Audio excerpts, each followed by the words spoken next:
Salmos número 126, quando o Senhor trouxe novamente restauração a Sião, nós sentimos como um sonho, como num sonho. Então se encheu de riso a boca e a nossa língua de alegres expressões de louvor.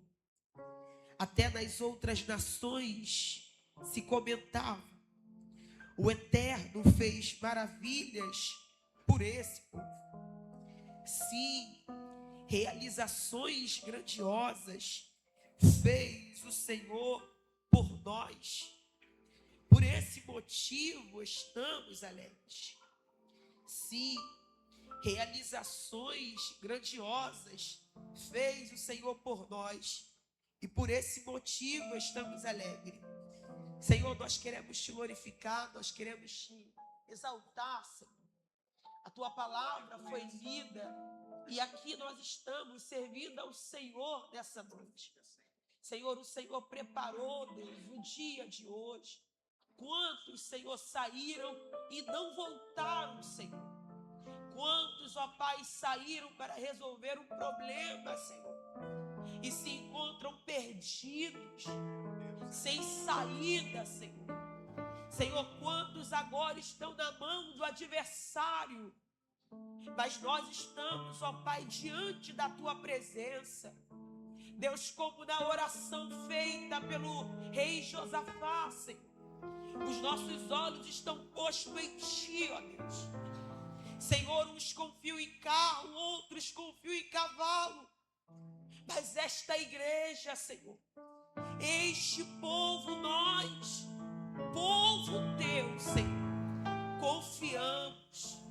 Pai, nós declaramos que nós confiamos em ti. Senhor, é o mês do nosso milagre. Sentimos o Senhor através dos louvores aqui adorados, ó Pai. Através dos teus filhos, ó Pai, que são instrumentos. Através das orações. Através, Senhor, de cada um, Senhor. Eu creio, Senhor, que é um pergaminho. Há um rolo, Deus, que já desceu do céu. Há uma porção separada e santa para a nossa vida. Permita-nos, ó Pai, acessar o que está escrito nesse rolo santo de mistério. Assim, Deus, como o Senhor permitiu Asa e o seu povo te encontrar, Senhor, permita ser achado pela igreja santa e amada hoje. Permita-nos te acessar. Pai, o Senhor é tão misterioso que quando o Senhor quer, ninguém te acha. Quando o Senhor quer, ninguém te encontra. Mas quando o Senhor quer, oh, Jesus, manifesta o teu poder uma vez mais.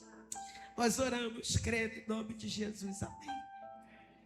Salmos de número 126 é uma das canções mais conhecidas por nós.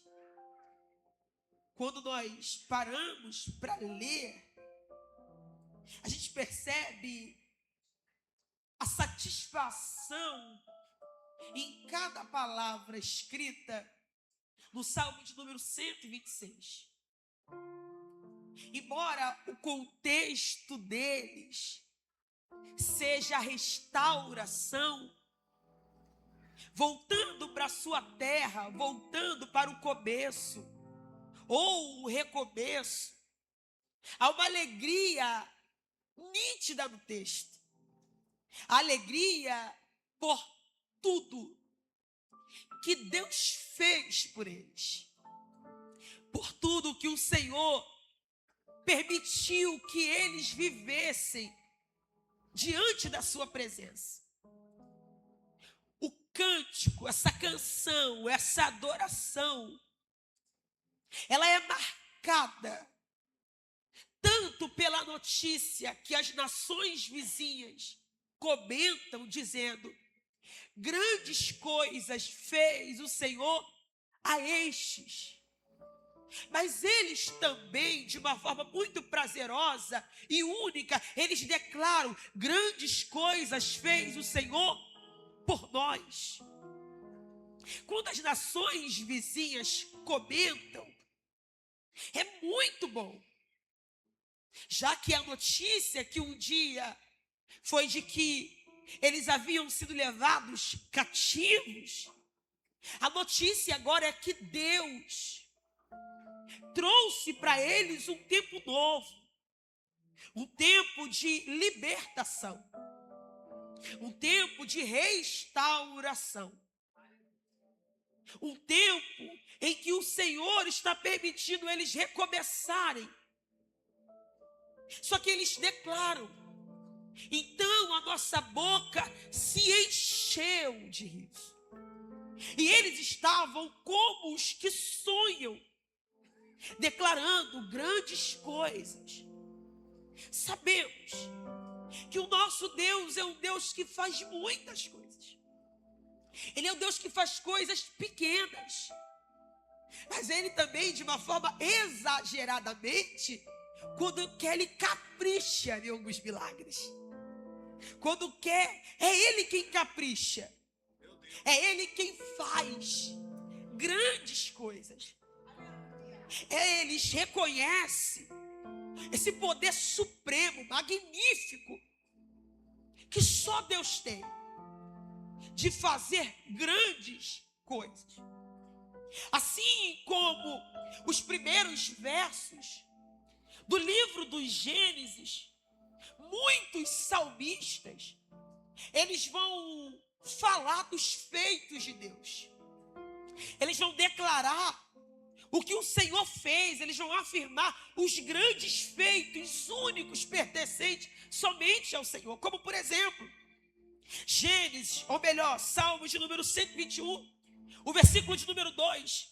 O meu socorro vem do Senhor, que fez o céu e a terra. Eu estou falando do Deus que faz, do Deus que fez e vai continuar fazendo grandes coisas. Ele trouxe à existência todas as coisas por intermédio do comando verbal da sua palavra. A gente vê isso no Salmo de número 33, o versículo de número 6 e o versículo de número 9. Também o salmista declara no Salmo de número 148, no versículo 3, no versículo 5, o que, Beth? Pela palavra do Senhor foram feitos os céus e todo o exército dele, pelo espírito da sua boca. E o que mais ele fez? Ele separou a porção seca e o mar. Salmo de número 95, versículo 5. Seu é o mar, pois ele o fez, e as suas mãos formaram a terra seca. O salmista também, no Salmo de número 104, o versículo 5, ele diz que Deus estabeleceu a terra e suas fundações. Tudo isso estabelecidas por Deus, para que não. Deus também, o salmista afirma no Salmo de número 104, versículo 24, e o versículo de número 26, fez todos os seres viventes. Tudo isso, lembra de João, capítulo 1, versículo 3? Sem ele, nada disso teria sido feito. Ele é criador de todas as coisas. Ele é quem fez, ele é quem continua fazendo, e ainda bem, porque para esse mês só depende dele. Você não entendeu? Para esse mês, o milagre que você precisa só depende dele.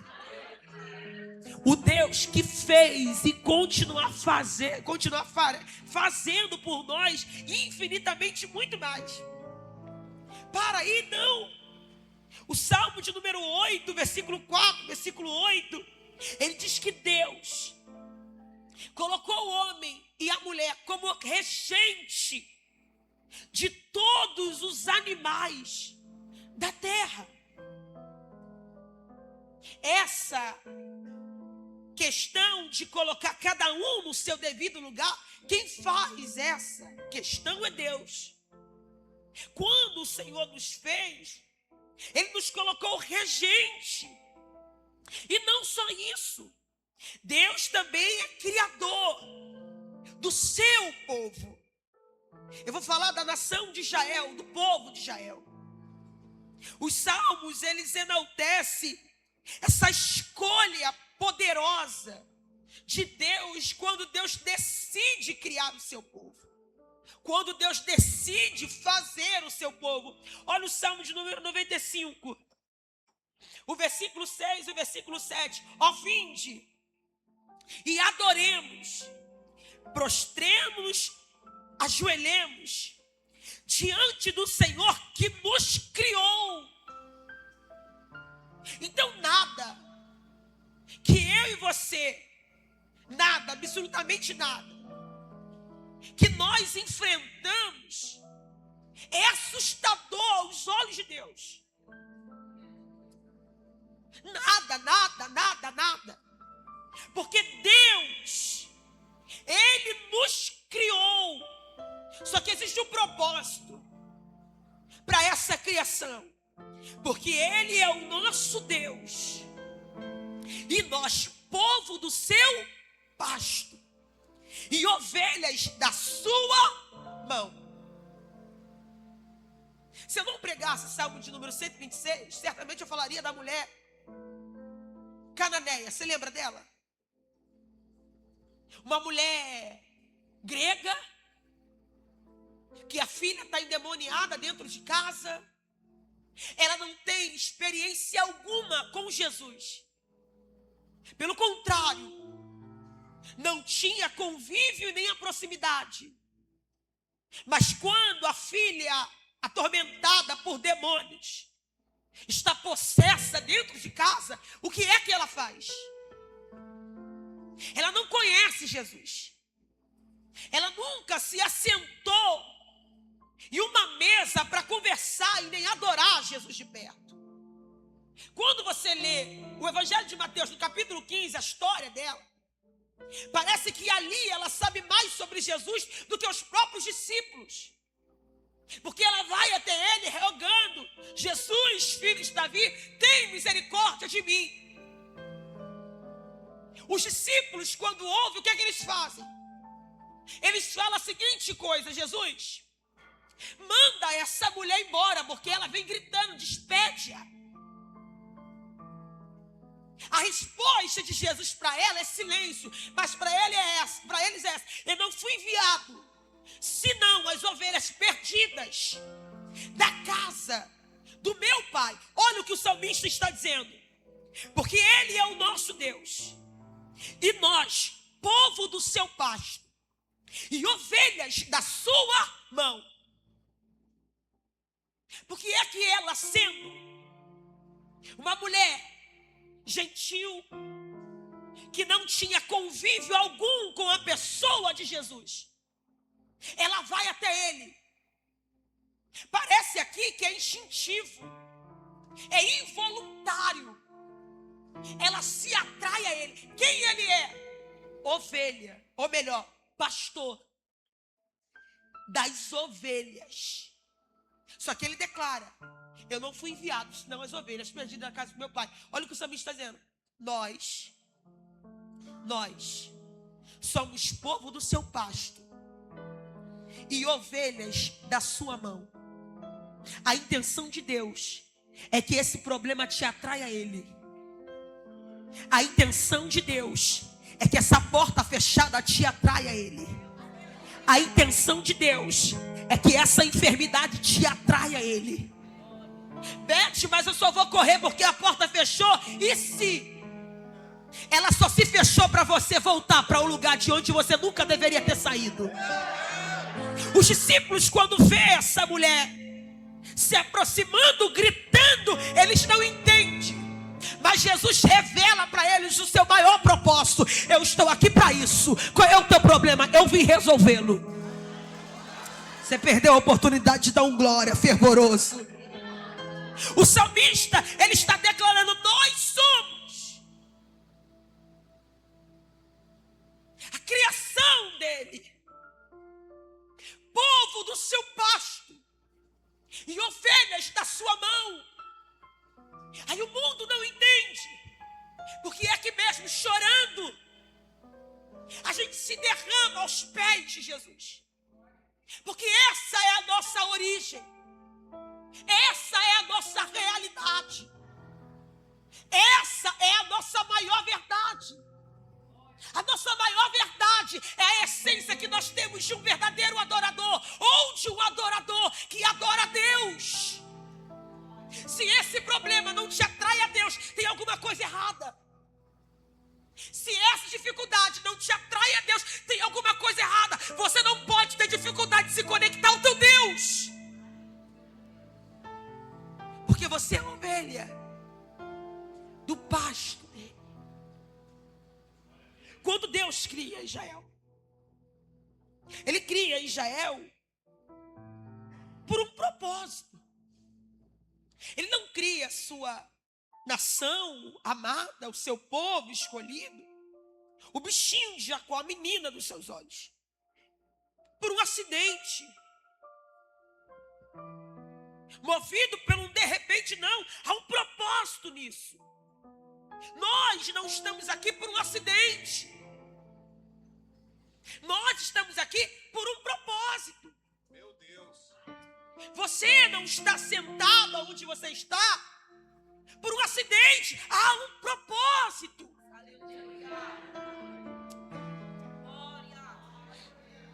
Ontem lá na igreja estava dando estudo, falando sobre isso. Sobre o propósito que nos move.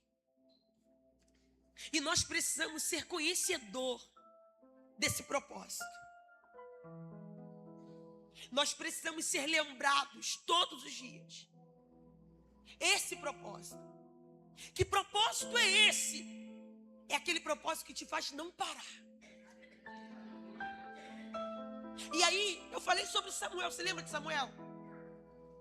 Irmão, Samuel. Imagina Samuel crescendo em um dos piores contextos do Antigo Testamento. Foi justamente o período que Samuel nasceu. Na casa de Eli, criado Ofni e Finéias, juntamente com ele.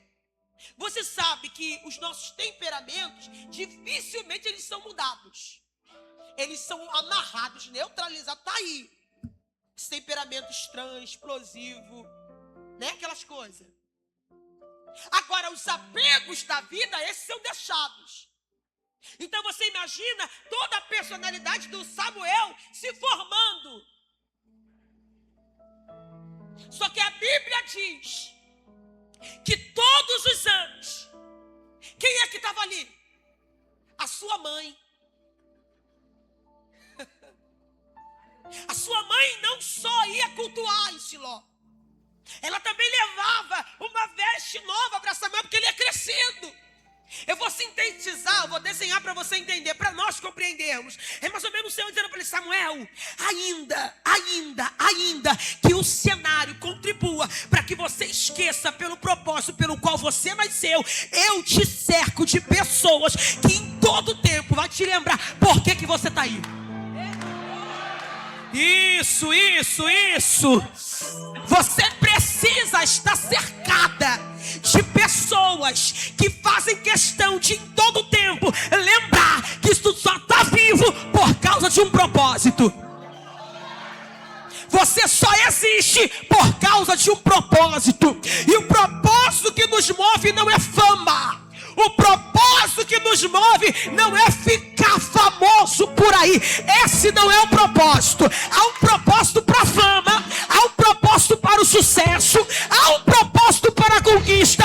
E para aqueles que não sabem direcionar o propósito da fama, esses Deus nem permite acessá-lo. Mas para aqueles que reconhecem que eles só estão vivos por causa de um propósito, esses Deus não nega testemunho de milagre. Oh, Jesus! Para nós compreendermos, Deus cria o seu povo por causa de um propósito. Gênesis capítulo 15. Ó Deus, uma conversa íntima com Abraão. Vem cá, Abraão. Olha para as estrelas. Conta elas, se é que tu pode. Aí Abraão ouve Deus falar com ele. Assim será a tua descendência. Deus não promete a Abraão terra. Deus não promete a Abraão riquezas, prata. Não. Deus promete a Abraão um povo. Só que diz a Bíblia que o próprio Deus fala para ele: esse povo será levado cativo para uma terra alheia, para uma terra estranha. E depois de um tempo, gente, entender Deus aqui é de endoidar, desculpa o termo. Quando eles entram no Egito, você sabe, é 70 pessoas aproximadamente. E eles não entram como escravos, eles entram para desfrutar da melhor terra, a terra de Gósen, dada por José, o governador, não é isso?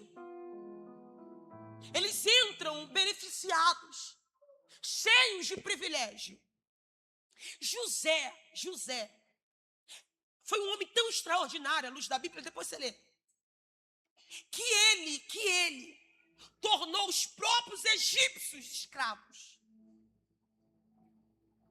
Já que os egípcios não tinham condições de comprar o cereal no tempo da vaca magra, então os próprios começaram a se tornar escravos. José foi terrível. Só que lá na frente os papéis se invertem. E quem é que se torna os escravos? Os próprios da família de José. José não existe, o novo faraó que surge, se esquece de tudo. Aqui já não é mais 70, são pessoas e pessoas, muita gente. A gente caminha para a gente ter uma linha. Quando, no capítulo 1 do livro do Êxodo, no versículo 5,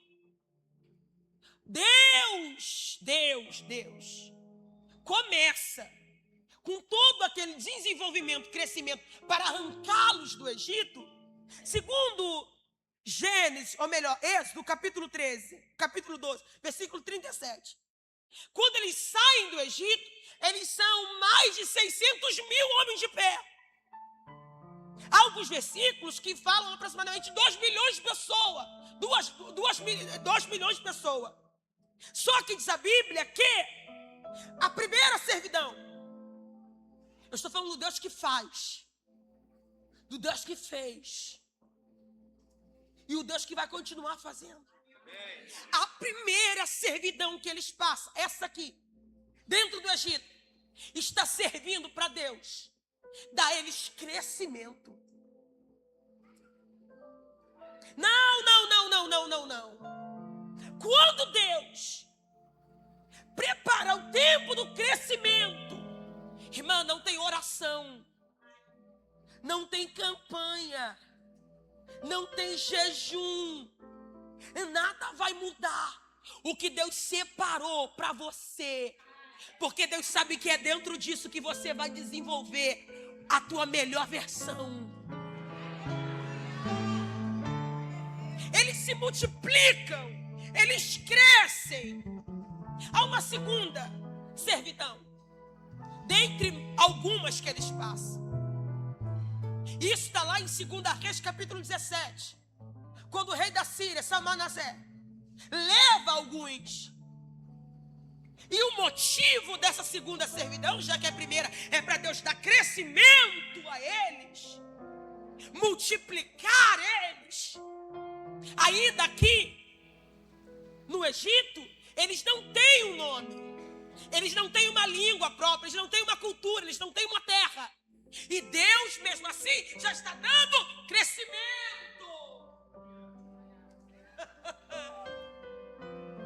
Ainda assim, irmãos, quem deseja não parar de crescer tem que aprender a administrar o crescimento. Cresce bonitinho, mas já cresce visando a terra. Cresce crente, mas visando a terra.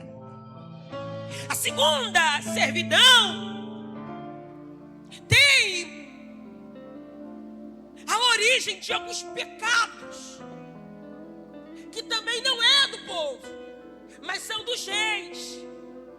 Deus permite um rei ser levado. ao povo de Samaria ser misturado. Aí surge aqui os samaritanos. A história é longa e não dá. A terceira servidão, você lembra da Babilônia? Só que Deus, Ele usa o profeta Jeremias, no capítulo 2, no versículo 7. Jeremias, ele fala: Deus os inseriu em uma terra boa, mas eu vos introduzi numa terra fértil, para que comesse o seu fruto e o seu bem. Mas depois de de ter desentrado nela, vós a contaminaste. Eu estou falando, Deus quer fazer. Só que o povo, depois de passar por servidões, onde todas elas tinham uma lição, chega a terceira. Só que a terceira é o Senhor dizendo: eu os coloquei numa terra boa. O problema nunca foi a terra. Não, o problema não é a terra. É que alguns estão contaminando a terra. Eu vou tentar te fazer entender isso aqui. Você lembra de Isaías capítulo 5? A vinha do amado, o amado que cuida da vinha, passa o tempo e ele volta na vinha, depois de podar, depois de limpar, e ele deseja encontrar uva. Aí a Bíblia diz que quando ele se aproxima, o que é que ele acha? O fruto está bruto. O fruto está estranho. A pergunta do amado é: o que eu te fiz? Porque não é Deus que cessou, mas é o fruto que decidiu seguir uma linha contrária à expectativa de quem está cuidando dela. Quebre hoje toda a resistência. Quebre agora toda a resistência. Você compreende isso? Quebre agora no nome de Jesus toda a resistência. Porque se Deus está querendo te ensinar, irmãos, todo o processo é pedagógico. Ele é dotado de ensinamentos, de aprendizado. No capítulo 2, no versículo 7, o Senhor fala: eu os introduzi em uma terra boa, mas vocês contaminaram a terra. Jeremias capítulo 13, você vai ver o próprio profeta dizendo que Deus separaria o povo como restolho, como palha, que não deveria ser novamente ajuntada. Jeremias ainda diz: mas pode o etíope tirar a sua própria pele. A pele do etíope é como da pele da missionária Beth, uma pele escura. O leopardo arrancar suas manchas. Assim era o povo. Eles estavam tão entregues ao pecado que voltar era quase impossível. Jeremias capítulo 24, a visão de 2 cestos de figo, os figos bons e os figos ruins. Os figos bons seriam restaurados, mas os figos ruins seriam mortos. A escolha é nossa, quem nós somos.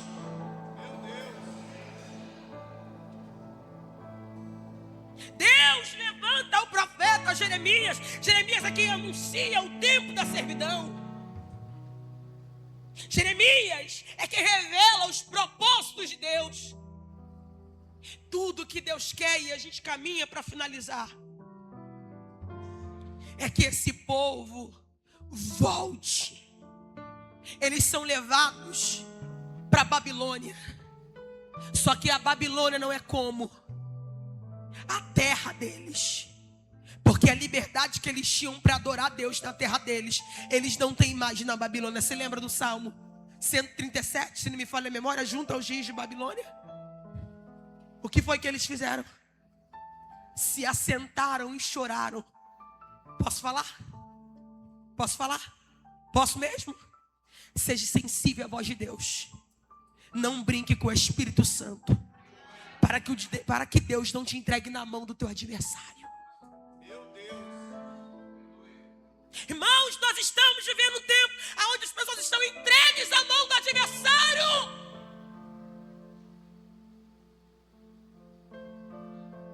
É visível. Você olha e você percebe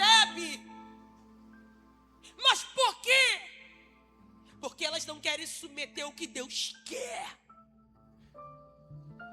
O que Deus quer? Israel, meu povo, olha para mim. Centraliza a tua visão. Organiza as coisas aí dentro, mas não tira o foco do altar. Lembra? A oração feita em primeiro livro do Gênesis, capítulo 8, versículo 46 ao 50. Por Salomão é essa, Deus, o dia que o povo estiver em servidão, e lá onde eles estiverem, se eles orarem, é por isso que Daniel ora voltado para a banda de Jerusalém. Se eles orarem, tira eles, liberta eles. Irmãos, Salomão é o terceiro rei. Nem ainda tinha sido dividido Gênesis, sim ou não? Mas Salomão sabia o que já estava inserido no povo. O que faz um homem ficar prisioneiro são as suas próprias vontades, desejos. O proverbista diz, eu não me lembro se é o versículo, o capítulo 29, o capítulo 30, mas olha o que ele diz: de 3 coisas se maravilha, e a quarta desconhece. A primeira coisa é o caminho da águia no céu. A segunda, o caminho do navio no meio do mar. A terceira coisa, o caminho da serpente em cima de uma penha. Qual é o GPS que guia a águia? Qual é o rastro que o navio deixa? Como saber que a serpente acabou de passar? Disso ele se maravilha, mas a quarta ele desconhece. Sabe qual é a quarta, meu irmão? Sabe qual é a quarta, minha irmã? Um homem com uma mulher. Bete, por quê? Porque esse é um caminho cheio de vontades. Um caminho cheio de vontades. Ele vive alterando a rota. Lembra de Adão no Éden? Adão, aonde você está? O desejo é um dos inimigos do homem. Sujeitai-vos a Deus. Não seria essa palavra, mas eu vou te falar: sujeitai-vos a Deus. Irmãos, nós precisamos. É por isso que Ezequiel capítulo 37, o profeta vai profetizar no vale. Lembra? Esses dias ouvindo meu esposo, ele falou algo interessante: nós não podemos ser nem Deus nem vale, mas precisamos escolher quem somos, o osso ou o profeta. Ezequiel 37 é a restauração do povo. Ezequiel 47 é a restauração da terra. Bete, da onde você vai tirar milagre em cima dessa palavra? A primeira coisa, ou o primeiro milagre, já que é a primeira quinta do mês de junho, que eu quero liberar sobre a tua vida, é restauração. Restauração. Não, eu não estou falando para você que está em fase de construção. Porque tem aqueles que estão construindo ainda. Eu estou falando para os teimosos que precisa reconstruir novamente. Eu sou pentecostal, irmão, não dá para negar isso. E eu quero que você compreenda que o primeiro milagre a ser clamado por você e por mim, para nós vivenciarmos no mês de junho, é o milagre da restauração. Porque Deus, Ele vai restaurar o povo, mas Deus também vai restaurar a terra. Eu não sei se a restauração é em você, ou se a restauração tem que acontecer lá, mas o Deus que restaura aqui é um Deus também que vai lá naquele endereço. Isso! Deus é poderoso 52, do dia 4 de junho do ano de 2026, na cidade do Rio de Janeiro. Restaura, restaura, restaura. Pode estar na mão do diabo, pode estar cheio de feitiço. Irmãos, eu estou pregando e quando eu falei a palavra feitiço, olha como o anjo do Senhor, ele vai agora e visita alguém que está enfeitiçado, que está cego, que a visão está fechada e não percebe o mal que cerca, mas pelo poder do posicionamento, que aí um crente que decide se posicionar, o feitiço, o feitiço, isso manda glória, isso manda glória. Não vai ficar de pé, não vai ficar de pé, não vai, não vai, não vai, não vai, não vai, não vai. Há uma espada na tua mão, isso, declara agora que não vai ficar, não vai, não vai, não vai.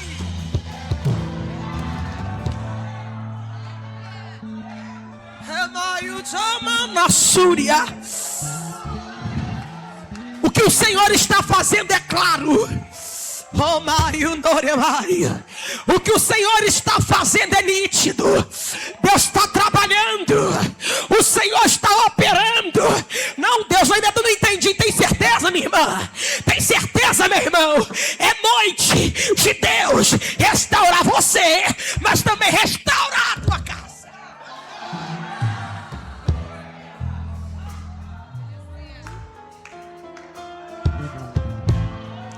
Onde você tira isso, Beth, da Bíblia? Jeremias 29. Qual é a palavra? A carta enviada pelo profeta. Manda os que estão lá no exílio babilônico, para que eles construam casa, dar os filhos em casamento, edifiquem, façam planejamentos, olhe para o futuro e deseje estar lá. Que Deus é esse, pastor, que conhecendo as nossas limitações, sabendo que o tempo nada é favorável, e diz assim, coloca no papel, mas não tira nada, vai escrevendo. Eu estou pregando para você, meu irmão amado, minha irmã amada, que só Deus pode mudar essa história. Quem é Nabucodonosor? Quem é Sírio? Quem é Dário? Quem é Beltesazar? Quem são esses homens diante de Deus? Não tem nada a ver com o teu patrão. Não tem nada a ver com esse parente atribulado que te perturba. Não tem nada a ver com essa pessoa que te persegue. Quem são eles? Eles só são uma instrumentalidade na mão do Todo-Poderoso. Eu comecei a introdução dessa palavra pregando para você o Deus criador do céu, o Deus criador da terra, o Deus que pelo comando verbal deu ordem a tudo e tudo se fez, o Deus que fez separação da porção seca e da porção molhada dos mares, o Deus que fez o homem, que fez a mulher como regente dos céus. Eu amo o Evangelho de João, porque João, ele fala da pessoa do Cristo, ou melhor, de Jesus, de uma forma muito poderosa. João fala que ele é o bom pastor, João fala que ele é a porta, João fala que ele é a videira, João fala que ele é o caminho.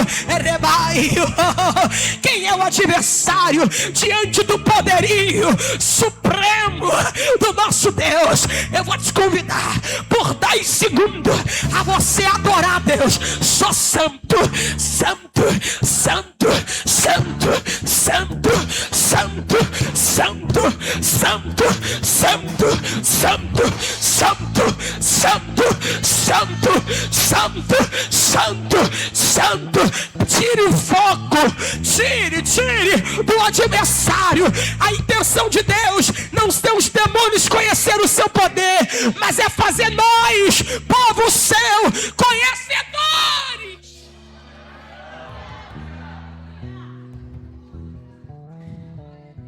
Jeremias capítulo 30. A restauração do povo. Fechei. Eu queria muito cantar Shekinah.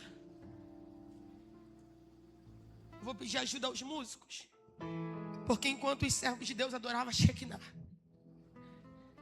eu quero terminar essa palavra ministrando a glória de Deus, a presença de Deus sobre nós. Porque o que manteve o povo vivo sempre foi a presença de Deus. A presença de Deus preservou o povo. Não, você não vai morrer, meu irmão.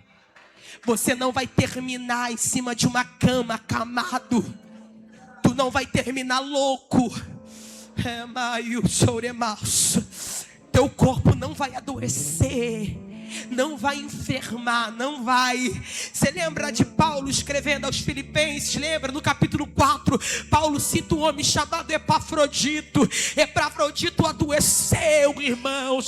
Foi ajudar Paulo, foi levar para Paulo a oferta. E enquanto ele ia, ele adoeceu. Aí Paulo começa a orar: Deus, eu rogo a ti por Epafrodito, porque a igreja precisa dele. Senhor, tem um povo que precisa. Você lembra da sogra de Pedro? Quando o Senhor cura ela daquela febre, a Bíblia diz que ela se levanta e ela vai servir. Pede qual é a palavra. Quando o Senhor restaurou a sorte de Sião, estávamos como os que sonham, e a nossa boca se encheu de riso. Ai, irmãos, eu estou profetizando que esse tempo de restauração trará para você uma vestimenta de alegria. Não te espante, porque a felicidade ela é fruto do Espírito.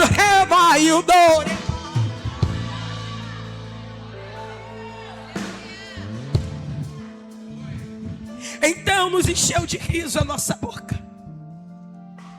O que outrora era choro de pavor e desespero. E se eu te falar que o maior milagre é você? E se eu te lembrar que você é o maior milagre? Para quem não teria nem chance de chegar aos 18 anos,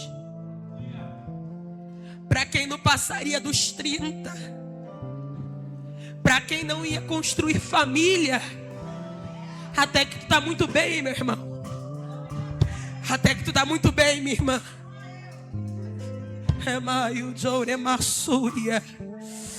Até as outras nações. Comenta a nação. Ó Deus, espalhando a fama, pastor. Ó Deus, canta, canta. Vou fazer o ímpio cantar, vou fazer o ateu cantar, vou fazer o incrédulo cantar, vou fazer o pagão cantar, vou fazer os doutores da lei cantarem. E o que é que eles vão cantar?